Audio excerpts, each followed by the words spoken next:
Okay, brilliant. I'm delighted again to be joined with another fantastic Froome player, Kane Simpson. How are you doing? Not bad, mate. How are you? Yeah, very good, very good. It's a good new year. Things are looking very positive, and we're here to talk about goals. So we've got the right man. Yeah, I've got a few of them, to be fair. We've got a few of them. Well, we'll go into that because when we spoke last time, it was when you signed your contract for the season, wasn't it? Yeah, Back in April, I think that was. How was have it? you felt since then? Yeah, it was a long time ago. Jesus. Yeah, I didn't realize it was that long, to be fair. But yeah, no, playing's good. Obviously, scoring goals is obviously nice, but we're getting the results. We're still up there in the league, which is what we're getting like set out to do at the start of the season. So yeah, I'm enjoying it, to be fair. So when we talked last, I think I joked saying, "Oh, you've got a 20 goal minimum," sort of thing like that. And you said, "Yeah, that's what Greavesy set me." Obviously, you're on 13 goals at the moment already for this time of the season. And I don't think people fully appreciate that you actually haven't played all the games either. So you're not sitting there saying 13 out of 20. You've actually had 15 appearances. So 13 goals and 15 appearances, where last season you were kind of 1 in 2, nearly 1 in 1 at the moment. It's pretty impressive. To be fair, I didn't realize how good I was doing until you just said you always get good stats that make me look good. But yeah, no, I can't complain. Obviously, start of the season, I was out of the squad. I missed a few games, and obviously, people's come in and did well. Like we got the quality in the squad as expected, so I just had to like bide my time. And then when I got the opportunity, I ended up taking it. You say taking the opportunity. You did go on holiday. Let's be honest. Yeah, I was trying to leave that bit out. We're talking about non-league football here. We know that players do it, and it's obviously that August start's always a bit tricky with families and stuff like that. But yeah, but you say going back to that time because did you? Is it that you played the first game and then it was something like that anyway, wasn't it? And Yeah, I think I played a couple, then I missed two, and then I was back for one, missed another one, and then I yeah, was back then. because So obviously Ollis kind of exploded onto the scene then with getting his goals as well, and obviously he's sort of pulling in 1 in 2 as well at the moment. It's battered with John as well, and yeah, it just seems to be like we've got goals coming from all sort of places at the moment. But you say that for me, just where you're fifth in the league, at the fifth in the top goal scorer league at the moment, you kind of feel, well, actually, if you played all 20 games like most of the other ones in there, you'd be sort of one, maybe two off the top of that. So yeah, it's really impressive. yeah, I know. I might get onto Greavesy, start asking if I could take penalties, try and get myself up there. Just get them up again. My problem is I'll probably end up missing them. As long as you get the rebound, no, it doesn't matter. To be fair, we've got a bit of a curse with penalties for him, so I'll let someone else deal with that. I do personally take responsibility for Alex Monks' demise. I've said that to Alex before as well. Because I told my son that's how you watch a good penalty taker, because he'd scored about like 10 out of 10 or something. Yeah, I know. And missed like two or three in a row. And I was like, oh, no, that's down to me. I know. After he missed the second one, he said it was my fault because I'm a striker and didn't take him. Oh. So you're not in the firing line, don't worry. I agree. I always like to see the strikers taking them. I think it's a bit of confidence thing, and it's all that. But it has to be your sort of thing as well. Do you know what I mean? You need to know that you can score them, or you're confident in doing it, and all that. And it is a skill, and people are good at it or bad at it, and it's it's also about dealing with the pressure as well. I think because you're expected to score. Do you know what I mean? Yeah.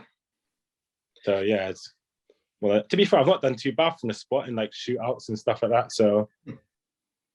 I still let John take him now. Yeah. It's probably funny for him, to be honest. Yeah, I think he revels in that pressure. He loves it. Yeah, he does. To be fair.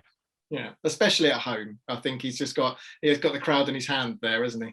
Yeah, he's a fan favourite. To be fair to him, you can see why. Well, chosen as man of the match in the last home game, Kane. Yourself and yeah. To be fair, I've got it like the last couple of times. To be fair. I don't know how. They must just like me, I think, because I'm friendly off the pitch. They think, we'll give it to her. Well, I'm going to go with 13 goals in 15 games. Is probably okay, yeah, true.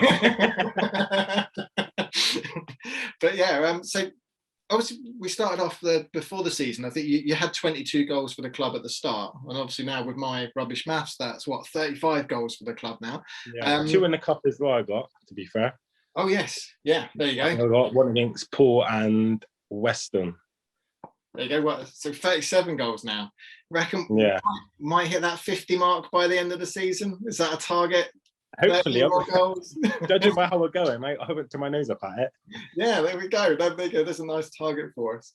So obviously since we last talked again, there's been a few not major changes to the squad in terms of sort of personnel and that, but a nice few timely additions. Obviously, George, we haven't spoken to you since Riggy signed, and obviously with Harley coming in as well. And I know you've played at higher levels and had sort of little bits and pieces involved. Is it nice to have people coming down from that National League South sort of level into the squad?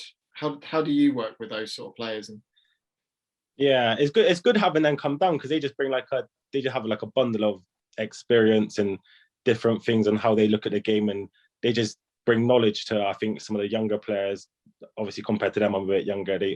Hardy's got like however many league appearances. Riggy was in the conference for however many years, and I think they just bring like a bit of calmness. Sometimes when the game's a bit frantic, they bring a bit of a calmness to the game, I think, which is probably what's come with their experience and their age. But yeah, I think they're good to have around the change room. yeah, because I think that they're noticeably different to some of the other players that we've had that have come from sort of higher levels, sort of dropping down the leagues, where they've either been younger or had probably less appearances in the long run. Whereas obviously both of those two have got hundreds of appearances behind them. Yeah, it's just I didn't know if that's sort of just ramping up the kind of prospects for the season, or is it just kind of yeah, to be fair, they got high demands anyway. Do you know what I mean? They're coming in to expect to be pushing on. They expect the quality to be good, so it's like it drives everyone on, to be fair. And I know we've got young Luke Johnson that's coming through, 17-year-old, sort of playing with the academy side. What's your feelings on Luke coming through as a sort of centre forward? Yeah, he's a quality player, to be fair. He's just like, when they're a bit young, they're a bit raw. Obviously, as he gets older, he'll mature a bit more, and he'll just bring like other aspects into his game. But you can see that he's got a lot of quality, and there's a lot of potential there for him, I think. And I know some of the academy players come to play, like Lucas and people like that come up and sort of train with the team from time to time. How do the players take to that? Do they see it as a positive, extra numbers in there, sort of giving those people experience? Yeah, I think to be fair with us, we got quite a good group, and there's like, to be fair, we end up getting like an arm around them. We try and teach them what we know, like give them bits of knowledge, pass it on to them, and they just fit in like any other player. Like, and you sort of say that good group, but how is the spirit in the side at the moment? How's everyone sort of feeling? Yeah, good. To be fair, I think even without the results, I feel like we're just a good group of friends more than actual like, because you could say it's kind of like work, but we are like a good group of friends. Everyone gets on. So it's like the spirit's always good. Even after a bad result, obviously sometimes you don't go your way. And then when you're together, it's just like, it's not long and then people's like having a bit of a banter, a bit of joke. Like, do you know what I mean?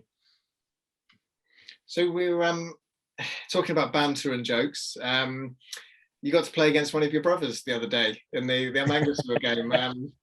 I know it wasn't quite the game you wanted. You didn't stick like 6 in yourself and off or anything. But what was it like again to play against one of your brothers?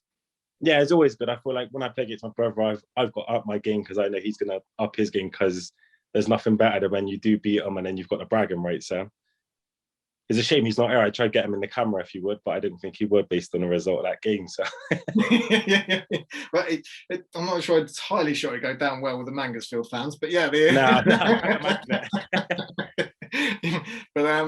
but he seems to be enjoying himself there. Well, again, not to just talk about your brother, but wasn't it that he rejected a move somewhere else recently as well, and seems to be getting the goals himself. Yeah, he's been doing well there. To be fair, he had a few offers come in, but he just enjoys it there. He's enjoying his football. He gets on well with like the management. He likes the players. So it's like, with football, it's one of those you've got to enjoy it. But more importantly, how much stick have you given him since the game? To be fair, it's a while ago now. It's died down a bit, but directly after he did get a lot. And even had my mum giving him some, to be fair. Is that favouritism in some way? Or I don't know. I'm not the favourite either. That's the worst part. He just sticks with the winners. Runs with the hares and the hounds, they say. Oh, dear. She said his lies. She's sat over there. Oh, okay.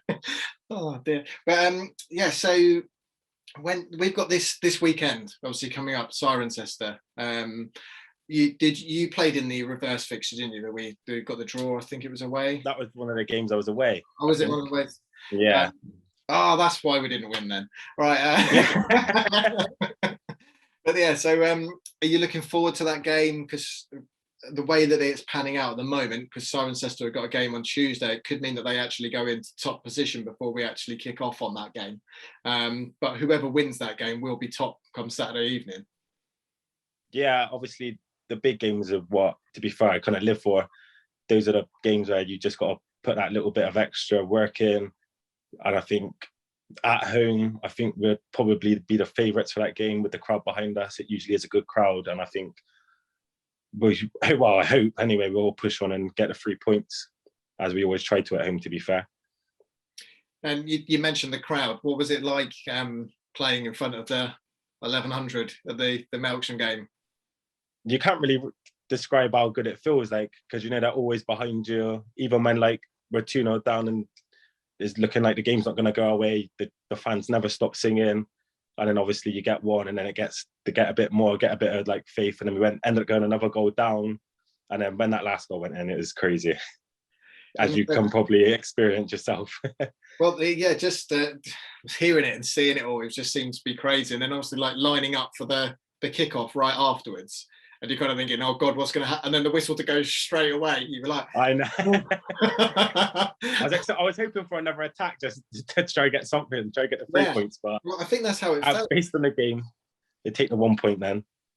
Definitely. Well, it felt like again, it was like one of those games that if it had gone on for 1 minute less, obviously we'd have lost. But if it had gone on for 5 minutes more, we might have stuck another one in. Yeah, I feel like when it went to 2-2, I thought we was going to push on and get another goal, to be fair. Especially with like how the game was going. Then obviously it was a bit of a sucker punch to concede, but then we showed great character, and we've done it many times this season, to be fair. We've come from losing positions to go on and draw or win games. So it just shows the character that we have got in the team and the fighting spirit that we pretty much show every week. Definitely, and I've talked to Sam about it a couple of weeks ago, just regarding that sort of thing, and it is just literally, I feel it was like what you used to think of the old Man United and the old Arsenal sort of like 10 years ago, where it's like, oh, they're 2-0 down at 75 minutes. Don't worry, that'll be a draw. Yeah, it's one of those, you can never really write us off at the minute. No. Even when we're like 2-0 down, I think it's 2-0 down to Biddeford, and I'm thinking, if we get a goal, we're definitely getting something out of this game. Yeah. Well, I think the amount of chances and the way that we play, and because we always play quite on the front foot, is it does seem to lead to sort of all those different areas. I think it's good. It's really promising. Yeah. So Kane. So yeah, this weekend, obviously, it's going to be a big game. Do you feel like it's going to be a turning point for the season if it's not a win, or do you think it's just no? Don't worry, we've got this in hand. Nah, I feel like it's a long old season. I don't feel like Saturday will define our season. But obviously, if we get the 3 points, we're in a very good position, because obviously that means them dropping points gives us a chance to extend our lead, because obviously we'll be back top then. But even if the result doesn't go our way, I still feel like there's still, how many games left? 16 or 17, I think we've got. Mm-hmm. So I still feel like we still got a very good chance to go on and win the league. If not, there's still the playoffs. But ideally, the number one spot is what we're after. And all you need to remember is, if you do get a hat-trick, you've only got 10 more to get for the rest of the season then, so it's fine.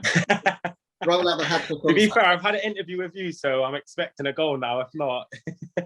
Well, that was the thing. I was trying to make my job easy. I was resisting from doing any of the goalkeepers, put it that way. I was thinking, I'm not going to ring James up this week. He has got a big kick, to be fair to him. He has. I think he needs to save that for one of the Astro games. Yeah. A good bounce on it. But brilliant. Kane, it's been fantastic to talk to you tonight. And I wish you all the best for Saturday and all the luck for the rest of the season. Thank you again for your time, and speak to you soon. No worries, mate. I'll see you Saturday.